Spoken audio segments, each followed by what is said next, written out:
O vô Zé Eduardo, por exemplo, né? O vô Zé Eduardo, ele já viu, né? Lobisomem já. Ele contava que ele já viu lobisomem e uma comadre dele virava mula sem cabeça, né? Eu não sei se eu cheguei na realidade a comentar sobre isso praticamente com um amigo, né? Mas uma comadre dele virou mula sem cabeça, né? Ele andando com ela, ele morava num sítio, né? Lá para lado de Minas Gerais, do sul de Minas, né? E eles foram pescar e ele vinha com essa comadre, né? Com tipo de um embornal, né? Depois de pegar uns peixes. E de repente, né? Ele andando, conversando com ela desapareceu na frente dele, sabe? Assim, do lado, ela tava, ficou para trás e desapareceu.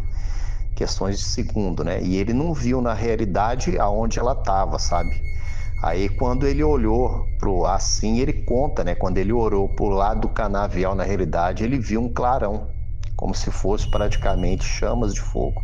E ele saiu correndo e quase estourou a porteira do sítio onde ele morava, entrou para dentro, já foi direto buscar a espingarda. Pegou a espingarda, mandou a avó Cirila fechar a casa inteirinha, né? E abrir só a janela dos fundos. Ele abriu a janela dos fundos e apontou, né? Essa espingarda que ele tinha, né? Pro lado de fora, né? Aí a tia Cirila falou: O que tá acontecendo? O que foi, Zé? O que tá acontecendo? Você foi pescar com a comadre e sabe que eles tinham, né? O hábito assim de pescar, sabe? Assim na beirada de rio, assim, passava um rio na beirada ali do sítio dele e tudo, né? Ele falou: a comadre virou mula sem cabeça. Vai pra dentro e reza. Vai pra dentro e reza e me deixa aqui, que a comadre virou mula sem cabeça. E daí daquele dia, segundo os relatos dele mesmo, do próprio José de Arimateia, né, que ele contou isso. Aliás, a minha mãe sabia, as minhas outras tias, tudo conta a mesma coisa, né? Ele ficou muito apavorado. Ele correu, sabe? E ela pegou e desapareceu na frente dele, né? E ele viu só levantando um fogo, né? Nas proximidades, assim, um pouco longe dele, assim, no meio do mato. Ele correu e atravessou a porteira, entrou dentro de casa, catou a espingarda dele. Ele conta esse relato, né? Tanto que as minhas tias sabem, né? E ele posicionou assim na janela de madeira, assim dos fundos da casa, assim, e falou para minha avó Cirila, né?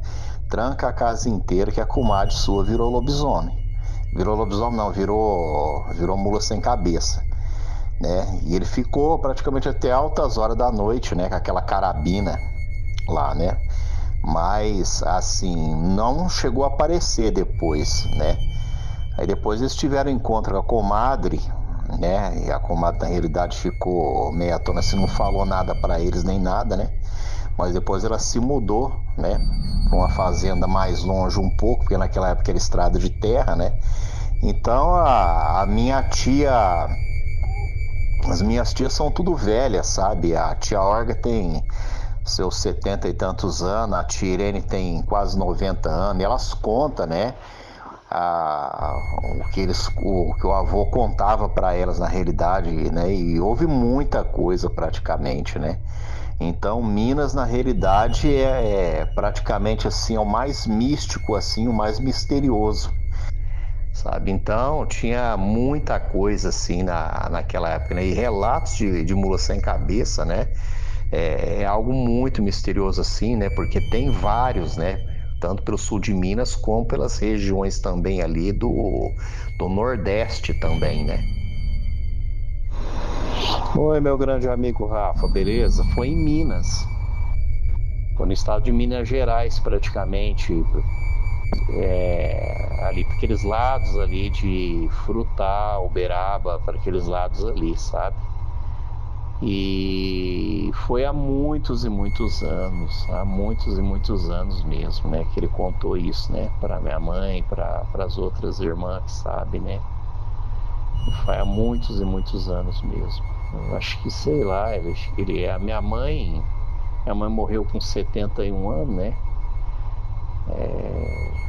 Não sei nem que época que deveria ter sido, praticamente, acho que lá para 1000. 1940, uma coisa assim mais ou menos, 1945, uma coisa assim. Ele era ele era novo, né? Então, deveria ser nessa época mais ou menos.